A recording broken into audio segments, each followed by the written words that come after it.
In the autumn of 1887, the wind came down from the Bitterroot Mountains, carrying the smell of pine smoke and the first promise of frost, and it swept across the valley where Caleb Dunn's ranch sat like a stone that had been dropped by God and forgotten.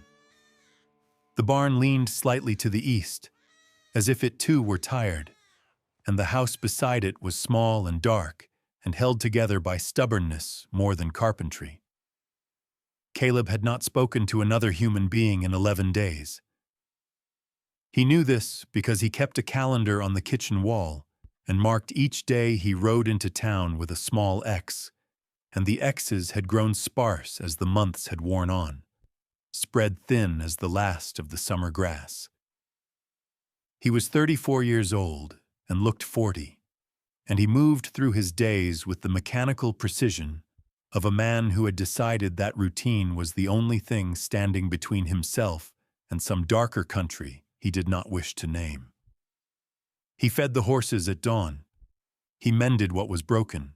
He ate alone at a table built for two and never sat in the chair across from his own, because that chair belonged to a ghost, and he would not disturb her. It was on such a night, a Tuesday that felt no different from the Monday before it or the Wednesday that would follow, that he heard the sound. He had been sitting on the porch with a cup of coffee that had gone cold in his hands, watching the sky deepen from bruised purple into full black, when something stirred in the barn. Not the horses. He knew their sounds the way a mother knows the particular cry of her own child among dozens. This was different. A rustling, a shifting of weight against hay. He set the cup down on the rail and reached for the rifle that leaned against the doorframe, and he crossed the yard in long, slow strides, his boots crunching on the frozen dirt, the wind pressing against his back as though urging him forward. He pulled the barn door open with one hand, the rifle raised in the other, and the lantern light from the yard spilled in just enough to show him what lay in the far corner of the last stall. A girl. She could not have been more than 20. She was curled on her side in the hay, with her knees drawn up and her arms wrapped around a bundle pressed against her chest. And even in the dim light, he could see that the bundle was breathing. A baby. Small enough to be newborn or near to it, swaddled in a piece of cloth that might once have been a flour sack. The girl's dress was torn at the shoulder and stained with mud and something darker along the hem, and her feet were bare and raw, the soles cracked and bleeding as though she had walked a great distance over hard ground. Her hair was dark and matted, and fell across her face like a curtain she had drawn against the world. She was asleep, or she was pretending to be asleep, which amounted to the same kind of desperation. Caleb lowered the rifle. He stood there for a long moment, the cold air pooling around his ankles, and he looked at her the way a man looks at something he recognizes even though he has never seen it before. He knew what flight looked like. He knew what it cost. He had seen it in the eyes of horses that had been run too hard, and in the eyes of men who had come back from wars they could not speak about. And he saw it now in the rigid curl of this girl's body, in the way she held that child against her chest, as though the world had tried to take it, and she had decided the world would have to kill her first. He set the rifle against the wall. He went back to the house and put water on the stove and pulled a blanket from the cedar chest at the foot of his bed, the good wool one that had belonged to his wife, and he carried it back to the barn, along with a tin cup of warm water and a piece of bread wrapped in cloth. He set these things down 3 feet from where she lay, not close enough to frighten, close enough to find. Then he pulled an old horse blanket over the stall door and hung it there to block the draft, and he checked that the barn door was latched from the inside against the wind, and he walked back to the house and sat down at his table and pressed his hands flat against the wood and breathed. He did not go back to the barn that night. He did not stand at the window watching for movement. He understood in some part of himself that lived below language. that what that girl needed most in the world was to wake up and discover that no one had come for her in the dark, that the bread was still there, that the blanket was still there, that the door was still closed against the cold, and no man stood over her demanding answers or payment or gratitude. He understood this because he had needed it once himself, though his own desperation had taken a different shape, and no one had offered it to him. In the morning he found the bread gone, and the cup empty, and the blanket pulled tight around both the girl and the child. She was awake now. He could see her eyes watching him from beneath the fall of her hair, dark eyes that tracked his every movement with the unblinking focus of a creature that has learned to read the distance between itself and danger. He stood in the barn doorway with his hands visible and empty, and he spoke the first words he had spoken aloud in 11 days. "There's coffee in the house, eggs if you want them. You don't have to come in. But it's there." He turned and walked away. He fed the horses. He mucked the stalls on the opposite end of the barn, giving her the widest berth the building allowed. He did not look at her directly. He worked with the steady, unhurried rhythm of a man performing tasks he had performed 10,000 times, and he let the ordinariness of it speak for him. He was not a threat. He was not a question. He was just a man doing his work in the place where he lived, and she was welcome to exist in the margins of that life without explanation. She did not come to the house that first day. He left a plate on the porch at noon, covered with a cloth against the flies, and when he checked an hour later, it was gone, and the plate was set neatly on the step, wiped clean with hay. He left another plate at supper. Same result. The baby cried once in the late afternoon, a thin, reedy sound that carried across the yard like the call of a bird he could not name. And then it stopped, and he imagined her nursing the child in the dim warmth of the barn. And he felt something shift in his chest that he had not felt in 2 years. Not desire, not even tenderness exactly, something more like recognition. The sound of life in a place that had held only its absence. 3 days passed in this manner. He left food. She took it. He worked. She watched. The baby cried and was quieted. He never approached the stall where she slept. He never asked her name or where she had come from or where she meant to go. He simply continued his life and left a space in it where she could rest, the way a river leaves a still pool at its edge where a wounded animal might drink without being swept away. On the third evening, he left not only a plate but a basin of warm water and a bar of lye soap and a clean shirt of his own that would hang to her knees like a dress. And he set these things on the porch and went inside and closed the door and did not look out the window. And in the morning, the basin was on the step with the water gray and the soap worn thin, and his shirt was folded beside it. Not taken, as though she wanted him to know she had used it, but would not presume to keep it. He put the shirt back on the porch. He left it there all day. By evening it was gone. On the fourth morning, she was standing at the edge of the barn when he came out at dawn. She stood very still with the baby held against her shoulder, and she was wearing his shirt over her torn dress, and her hair was damp and combed back from her face with her fingers, and he could see her clearly for the first time.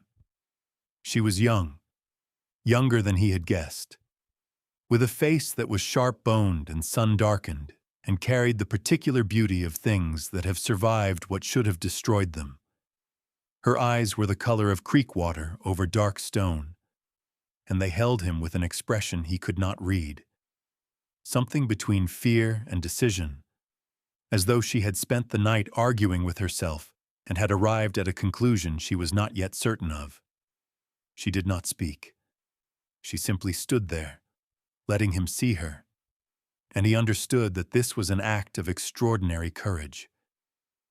He nodded once. He gestured toward the house with an open hand. the way you might gesture to a horse you were trying not to spook, and he walked inside and left the door open behind him. She came in. She stood just inside the threshold with her back against the wall and the baby clutched to her chest, and her eyes moved over the room with the quick cataloging attention of someone who has learned to identify exits and weapons in every space she enters.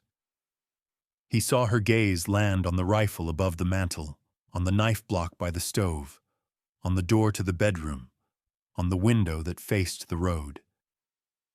He saw her measure the distance from where she stood to the open door behind her. He let her look.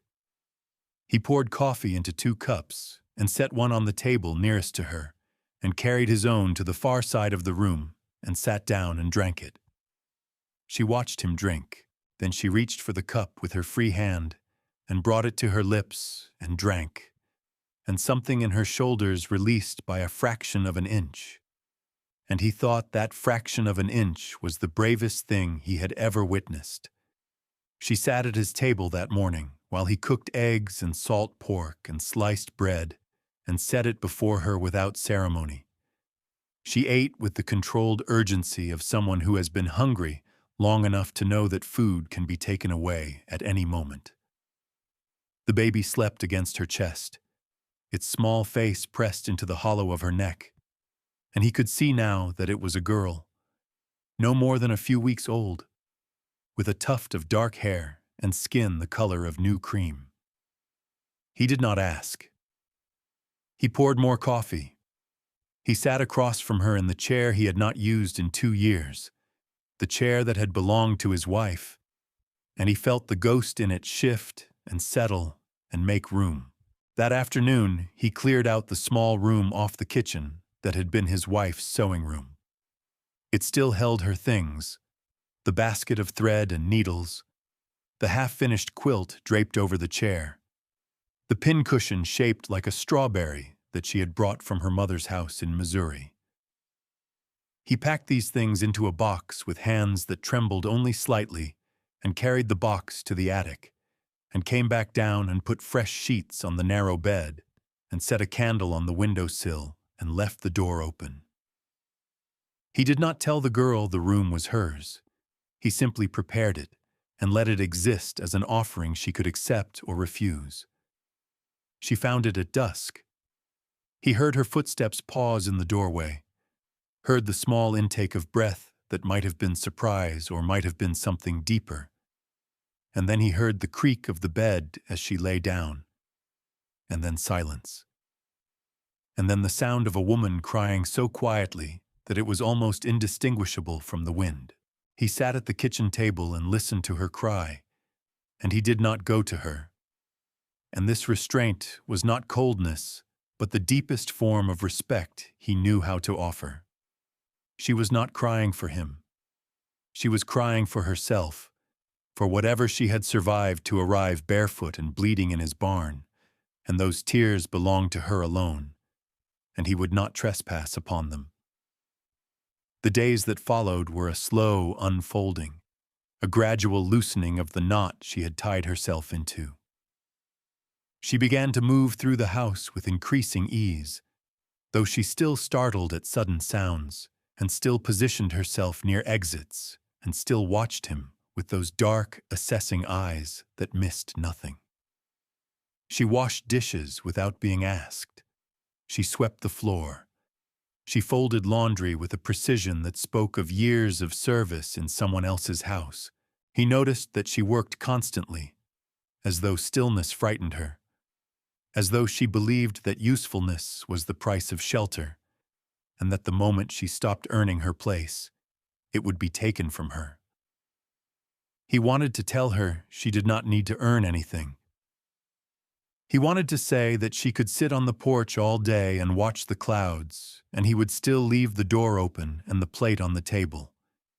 But he understood that words were cheap currency to someone who had been lied to by every mouth that had ever spoken to her. So instead, he simply sat down one afternoon when she was scrubbing the kitchen floor on her hands and knees, and he picked up a brush and began scrubbing beside her. She froze. She stared at him. He did not look up. He just scrubbed, and after a moment she resumed, and they cleaned the floor together in silence. And when they were done, he stood and offered her his hand to help her up. And she looked at that hand for a long time before she took it. It was on the 7th day that the cow fell ill. The old brown milk cow that Caleb had owned for 6 years began refusing her feed and standing with her head low and her sides heaving, and Caleb stood in the pen with his hands on his hips and his jaw tight because he knew what this looked like, and he knew he could not afford to lose her. He had seen this sickness before. It took cattle in 3 days and left them bloated and still in the field, and there was nothing the veterinarian in town could do that Caleb had not already tried. The girl appeared at the fence. She stood watching the cow with an expression he had not seen on her face before, something focused and calm and entirely without fear. Then she climbed over the fence and walked to the cow and placed both hands on the animal's distended belly and closed her eyes. Caleb opened his mouth to warn her, because a sick cow could kick hard enough to break ribs, but the words died on his lips because the cow did not kick. The cow did not even move. It stood perfectly still under the girl's hands, as though those hands were the only thing in the world that mattered. She opened her eyes and looked at Caleb and spoke for the first time. Her voice was low and rough from disuse, scraped raw like a road after rain, and the words she said were plain and certain. She ate something wrong. I need black root and slippery elm. You have any? He stared at her. He felt the ground shift beneath him. Not literally, but in the way that the world shifts when you realize you have been looking at something without seeing it. He shook his head slowly. I know where it grows, she said. By the creek. I saw it when I came in. She handed him the baby. She simply placed the child in his arms as though this were the most natural thing in the world, as though she had decided in that single moment that he could be trusted with the thing she loved most. And then she turned and walked toward the creek with a stride that was sure and purposeful and entirely different from the cautious shuffle he had seen for the past week. He stood in the pen holding the baby and watching her go, and the baby looked up at him with dark, unfocused eyes, and he felt something crack open in his chest that he had spent 2 years sealing shut. She returned within the hour, carrying a bundle of roots and bark and leaves that she had gathered with the discriminating eye of someone who had done this many times before. She built a small fire in the yard and boiled the roots into a thick, dark tea that smelled of earth and something bitter and green, and she cooled it and poured it into a bucket and held it under the cow's nose. And the cow drank. She mixed a poultice from the elm bark and packed it against the animal's belly, and bound it there with strips torn from the hem of her own dress. And she sat beside the cow in the dirt, and placed her hand on its neck, and stayed there through the afternoon and into the evening, murmuring words too low for Caleb to hear. By morning the cow was eating. By the 2nd day she was giving milk again. Caleb stood at the fence and watched the girl walk the cow in slow circles around the pen, her hand resting on the animal's flank, and he understood that what he had taken in was not merely a frightened girl with a baby, but something else entirely, something the world had tried to silence and bury and break, and it had failed. After that she began to reveal herself in pieces, the way dawn reveals a landscape. She knew which clouds carried hail and which carried only rain, and she told him one morning to move the horses to the lower pasture. And that afternoon a hailstorm shattered the windows of the upper barn where they had been stabled. She knew herbs the way a preacher knows Scripture, by heart and by chapter, and she began to gather them from the creek and the meadow and the edges of the forest, hanging them to dry from the kitchen rafters until the house smelled like a living apothecary. She could gentle a horse with a touch and a whispered word that Caleb could not make out no matter how close he stood. She moved through the natural world as though she were a part of it that had been temporarily displaced and was now finding her way back into the pattern. He watched her with a feeling that grew daily and that he did not have a name for, because it was not any single thing but a braiding of many things. Wonder and respect and a deep, aching gratitude that she had chosen his barn among all the barns in the valley, that she had stayed, that she had handed him her child and walked to the creek as though she had decided he was worthy of trust, and he wanted to be worthy of it. He wanted it more than he had wanted anything since the night his wife had died in the bed in the next room, and he had stood in the doorway and understood that wanting was not enough to keep the people you loved alive. The night came when the silence between them changed. It had been a silence of caution, then a silence of coexistence, and now it became a silence of anticipation, as though both of them knew that words were gathering behind their teeth like water behind a dam and that soon the dam would give way. They were sitting on the porch after supper, the baby asleep in a drawer he had lined with blankets and set beside the girl's chair, and the sky was enormous and black and salted with stars, and the wind had gone still as though the valley itself were holding its breath. She spoke first. She spoke the way a river breaks through ice in spring, slowly and then all at once. "Her name is Lily," she said, looking down at the baby. "I named her for my mother. My mother's name was Lily, and she died when I was 9, and after that there was no one who was kind to me until you." Caleb sat very still. He felt the words land in him like stones dropped into deep water. "My name is Ilara," she said. "I was a house servant for a man named Redmond in Copper Falls. He owned me in every way a person can be owned without papers to prove it. When I got pregnant, he said the baby wasn't his, and he put me out in January with nothing but the dress I was wearing. I walked for 19 days. I slept in fields and under bridges and in the backs of wagons when the drivers didn't know I was there. I ate what I could find. I had the baby alone in a ditch outside of Harlan with no one to help me and nothing to cut the cord with but a sharp rock." Her voice did not waver. It was flat and steady and terrible in its calm. "I kept walking. I found your barn. I thought I would rest for one night and move on. But you left bread and water, and you did not come for me in the dark, and I stayed." The stars burned above them. The wind remained still. Caleb looked at his hands, scarred and rough and empty, and he spoke words he had not spoken to anyone. "My wife's name was Catherine. She died 2 years ago in that room where you sleep. She was carrying our child, and something went wrong, and I rode for the doctor, but he was drunk and would not come. And by the time I got back, she was gone, and the baby was gone, and there was nothing left but blood on the sheets and her hand hanging off the side of the bed." He stopped. He breathed. "I have not forgiven myself for leaving her. I have not forgiven myself for not knowing enough to help her. I have not forgiven the doctor or God or the distance between my ranch and town.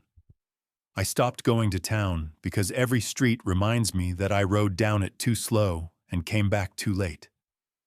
The silence that followed was not empty. It was full, brimming, a vessel that held both their griefs without spilling. Ilara reached across the space between their chairs and placed her hand on top of his. And her hand was small and rough and warm, and he turned his palm upward and closed his fingers around hers. And neither of them spoke again that night. And the stars watched, and the wind stayed gentle, and somewhere in the drawer between them the baby named for a dead woman breathed softly in her sleep, alive and whole, and held in a circle of 2 broken people who had found in each other not repair but company in the breaking. The peace held for 12 days. 12 days of quiet mornings where Alara brewed coffee from the herbs she had gathered, and Caleb sat across from her at the table built for two, and neither of them remarked upon how naturally they had filled the empty spaces in each other's lives. 12 days of her hands in the garden she had started beside the house, coaxing green from the stubborn earth as though she had struck a private bargain with the soil. 12 days of him finding reasons to work closer to the house than the far pastures required. Not hovering, never hovering, but orbiting her presence the way the moon orbits the earth, held in place by a gravity he did not fully understand and did not wish to resist. 12 days of Lily growing plump and pink in the drawer-turned cradle, her dark eyes sharpening into focus, her small fists reaching for the dried herbs that hung above her like a fragrant canopy. 12 days that felt to Caleb like the first 12 days of a new calendar, a new way of counting time that began not with loss, but with the sound of a woman's voice in his kitchen and a baby's laughter in his house. On the 13th day, the riders came. He saw them from the porch, 3 figures on horseback coming up the valley road in a column of dust that the afternoon sun turned amber. He knew before they were close enough to identify that they carried trouble with them the way storm clouds carry rain, something in the rigid set of their shoulders, something in the deliberate pace that was neither hurried nor casual but purposeful in the way of men who believe they are doing necessary work. He set down the bridle he had been mending and stood and placed himself between the approaching riders and the open door of the house where Alara was nursing the baby. The first rider was Harlan Briggs, who owned the general store in town and served as the unofficial mayor of a community too small and too stubborn for official governance. Behind him rode Tom Adler, who deputized himself whenever he felt the situation warranted a badge. And behind Tom rode a man Caleb did not recognize, a thick-necked stranger in a black coat who sat his horse with the coiled stillness of someone accustomed to violence. Caleb noted the pistol on the stranger's hip and the way his hand rested near it with the casual intimacy of long acquaintance. Harlan reined up 20 feet from the porch and pushed his hat back on his head and regarded Caleb with an expression that attempted sympathy, but achieved only the particular smugness of a man who believes he is about to do you a favor you have not asked for. "Caleb," he said, "we need to talk about the girl." "No, we don't," Caleb said. Harlan's smile tightened. "Word's gotten around. Folks are concerned. A young woman, no husband, a baby, living out here with a man she's not married to. Reverend Hollis brought it up at the meeting last Sunday. There are questions about where she came from and whether she's the kind of trouble that follows a person." "She's not trouble." The stranger in the black coat leaned forward in his saddle. "Name's Garrett Slade. I work for Mr. James Redmond of Copper Falls. Mr. Redmond has property that's gone missing, and he has reason to believe it ended up in this direction." His voice was flat and smooth as a river stone, polished by the repetition of similar speeches in similar yards before similar men. "The girl is bound by contract to Mr. Redmond's household. She left without fulfilling her obligation. I'm here to bring her back." Caleb felt something move through him that was not anger, not yet, but the precursor to anger, the way heat precedes flame. He looked at Slade and saw the kind of man who could speak the word property while meaning person and feel no contradiction. And he understood that this man had done this before and would do it again, and that the law, such as it was in this territory, would support him because the law had been written by men like Redmond for the protection of men like Redmond. "There's no contract that binds a person to a house they were thrown out of in January, with nothing but the clothes on their back," Caleb said. His voice was quiet. It carried the way sound carries across still water, clear and undistorted. She walked 19 days to get here. She had her baby alone in a ditch. Whatever claim your employer thinks he has, he forfeited it when he put her out to die.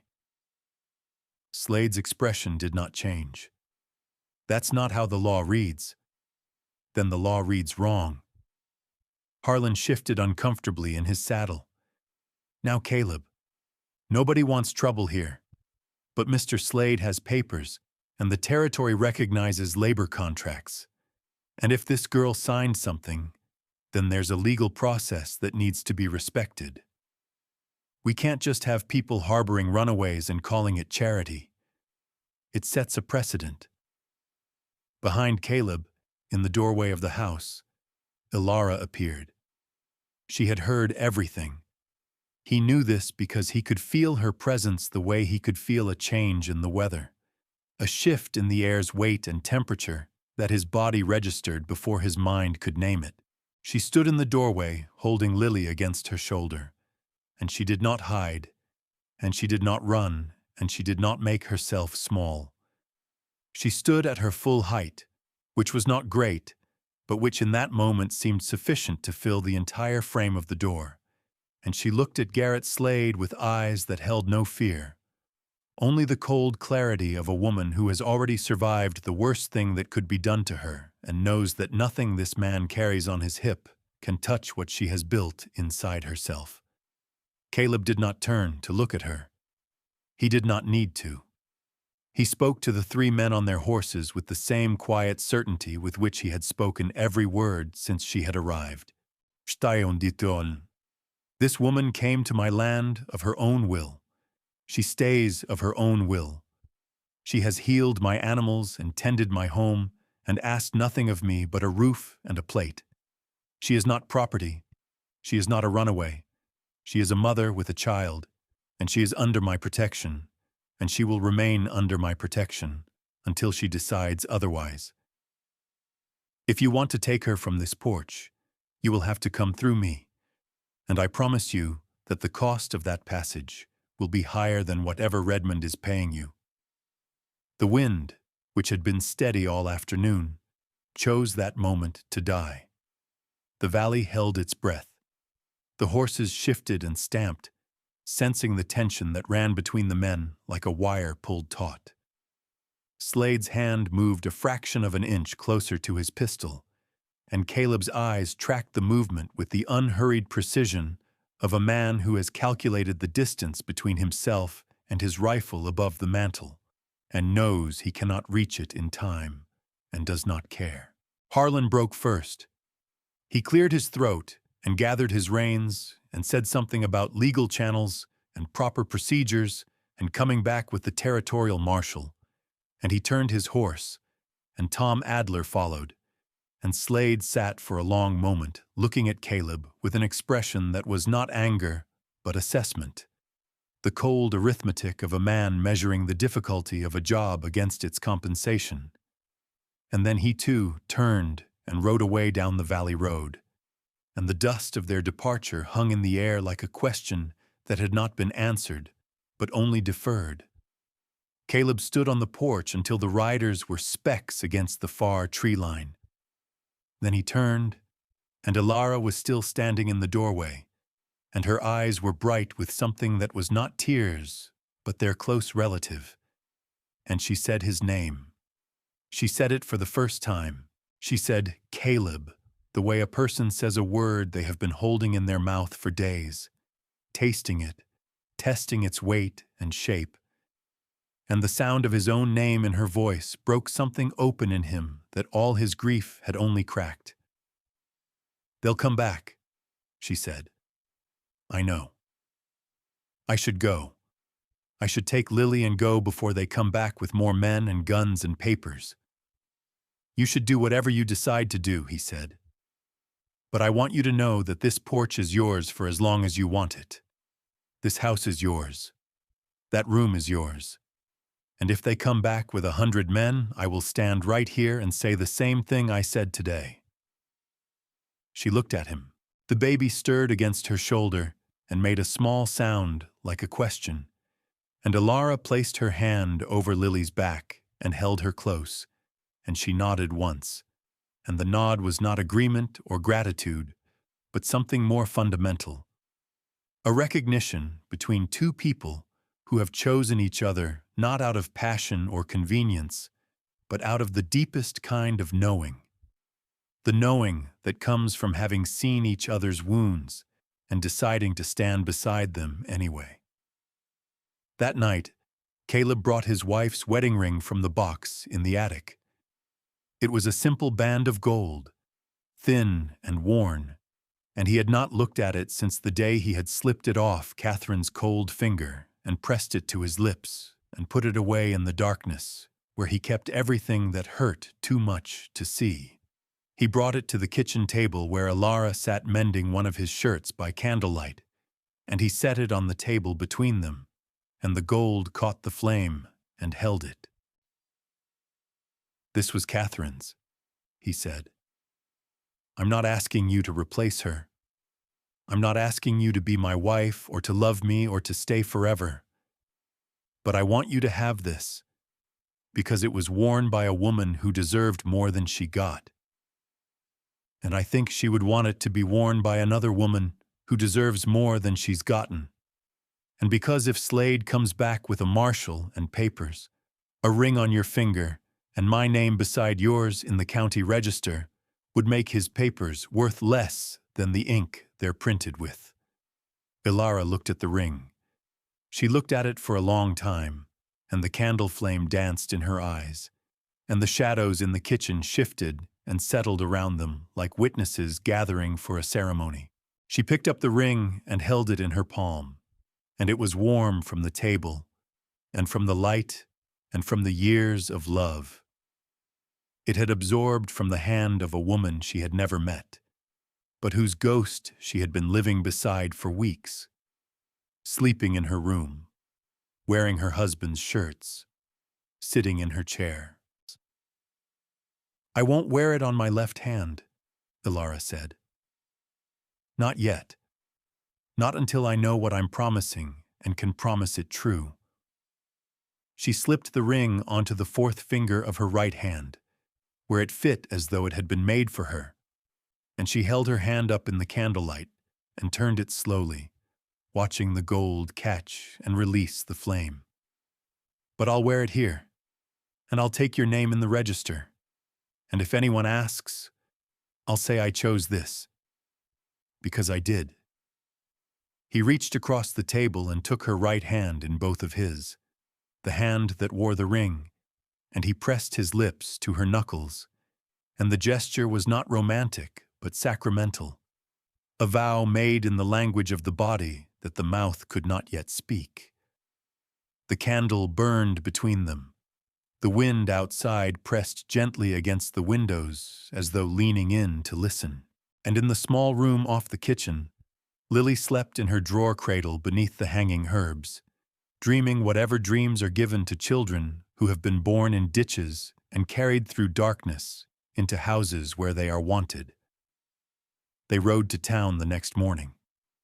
Caleb hitched the wagon, and Ilara sat beside him with Lily in her arms, and they did not speak much on the road, because the silence between them had become a language more fluent than English, a dialect of shared breath and peripheral awareness, and the particular comfort of two bodies occupying the same space without apology. The town of Ridgeline was small and suspicious, and built on the presumption that strangers were guilty until proven profitable, and Caleb had not been to town in weeks, and the eyes that followed the wagon down the main street were sharp with curiosity and judgment. The county clerk was a thin man named Howell who smelled of ink and disapproval. He looked at Ilara, and looked at the baby, and looked at Caleb, and asked questions that were designed to establish not the legality of the union, but its propriety.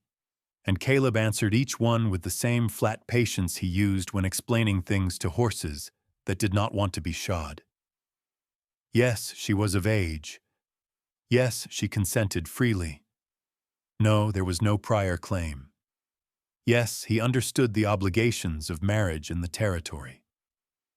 Howell wrote their names in the register with a pen that scratched like a small angry animal, and he pronounced them married with all the warmth of a man reading a bill of sale.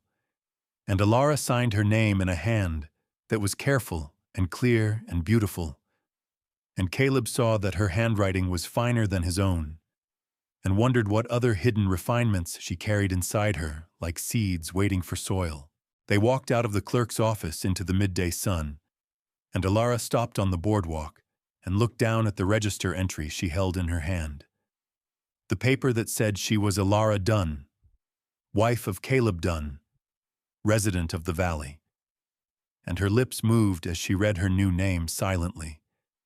And then she looked up at him and smiled for the first time since he had known her. It was a small smile, cautious and provisional, offered the way a person offers a hand to a flame to test its heat before committing to its warmth. But it transformed her face entirely, and he thought that he would stand on this boardwalk for the rest of his life if she would keep looking at him like that. They did not keep looking.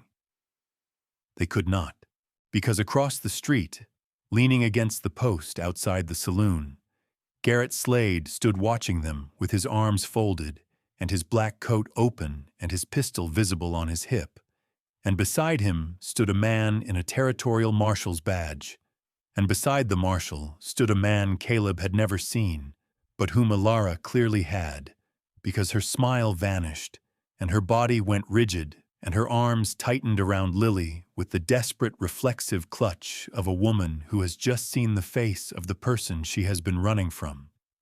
"That's Redmond," she whispered. "He came himself." Caleb looked at the man. James Redmond was tall and well-dressed, and carried himself with the expansive confidence of wealth, and his face wore an expression of patient amusement, as though this entire affair were a minor inconvenience in an otherwise pleasant day. He looked at Alara the way a man looks at a horse that has jumped its fence, with irritation and proprietary certainty that the animal would be returned to its stall. "Mrs. Dunn," Caleb said, and he said it loudly enough for the street to hear, and the name landed in the air like a flag planted in contested ground. "Get in the wagon." She got in the wagon. He climbed up beside her and took the reins and turned the horses toward home. And as they passed the saloon, Redmond stepped off the boardwalk and into the street and said, "That woman is bound to me by legal contract, and the child she carries is my property by territorial statute, and I will have them both back before the week is out." Caleb did not stop the wagon. He did not look at Redmond.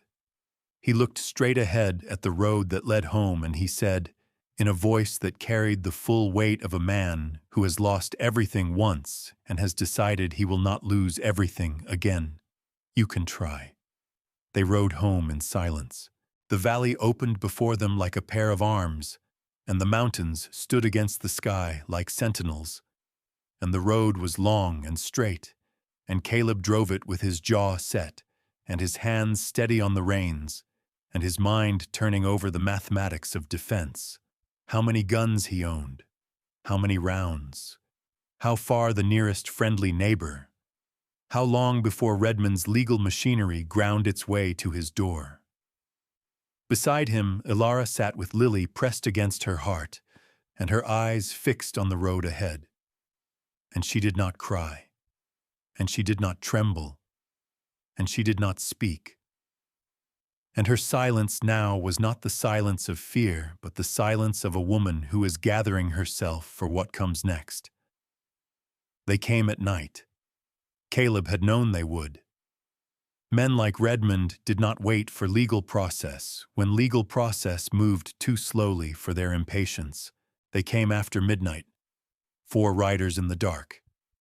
And Caleb heard them because he had not slept, because he had been sitting in the kitchen with his rifle across his knees and his ears tuned to the frequency of hoofbeats on hard ground.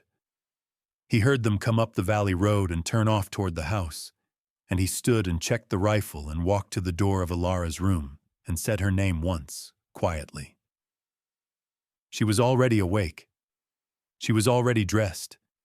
She had the baby wrapped and ready, and a bag packed with food and herbs and the papers from the clerk's office.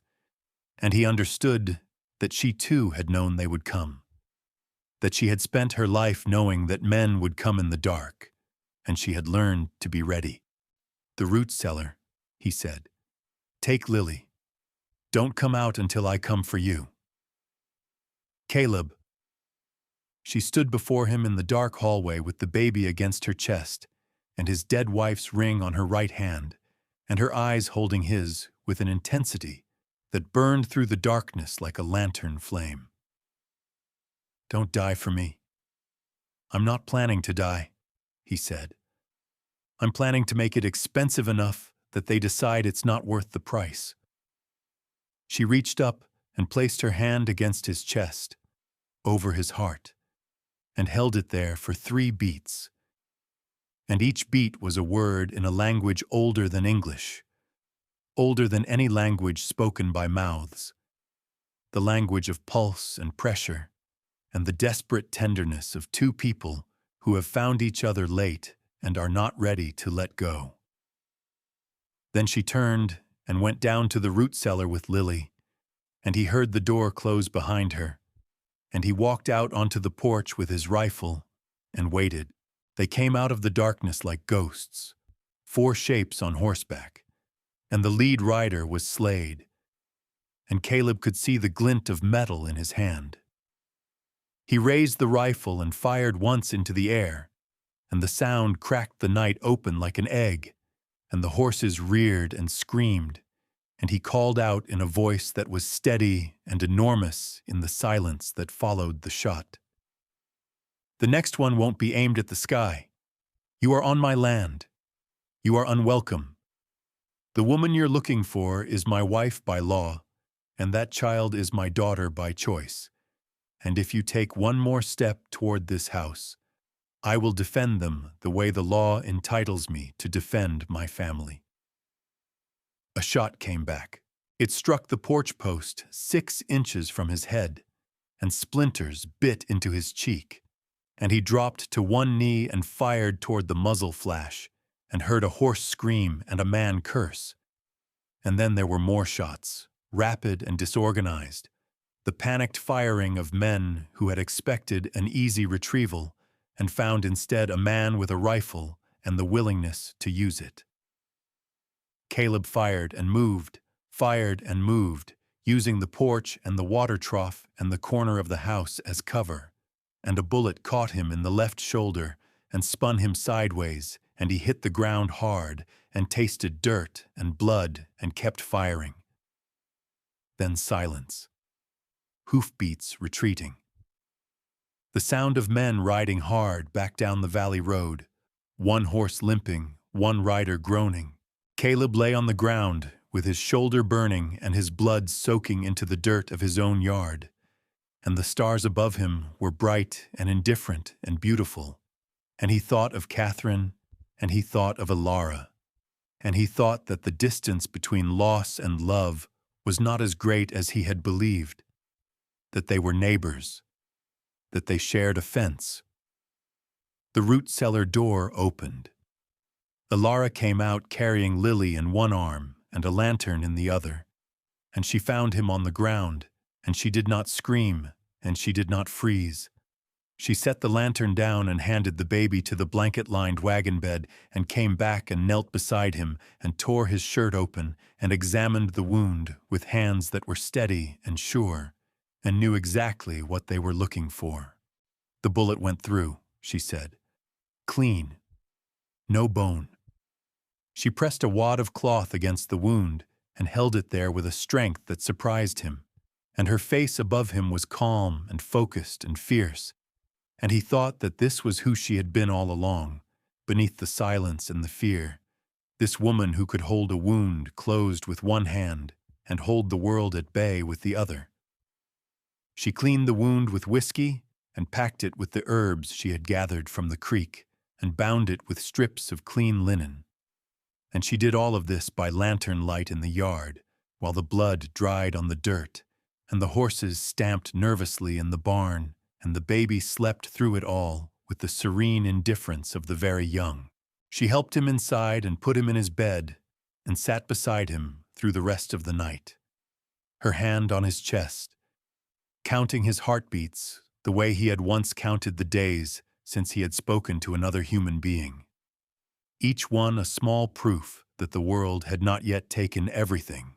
In the morning, she hitched the wagon herself. She loaded the rifle and the food and the papers and the baby, and she drove to town alone. And she walked into the territorial marshal's office and placed the marriage certificate on his desk and the bullet she had dug from the porch post beside it. And she said, in a voice that was no longer rough from disuse but clear and strong and ringing with the authority of a woman who has decided she will never be silent again, 4 men came to our home last night and shot my husband. They were sent by James Redmond. I want charges filed. I want a warrant. And I want it known that Caleb Dunn and I are married under territorial law, and that our daughter Lily is a citizen of this valley, and that anyone who comes to our door with violence will be met with the full force of that law, and of my husband's rifle, and of my own 2 hands. The marshal, who had stood beside Redmond on the boardwalk, looked at the bullet, and looked at the certificate, and looked at Ilara Dunn, and whatever he saw in her face convinced him that the political calculus had shifted, that Redmond's money was no longer worth the trouble this woman would bring. He filed the charges. He issued the warrant. Redmond and Slade left Ridgeline on the afternoon stage, and they did not come back.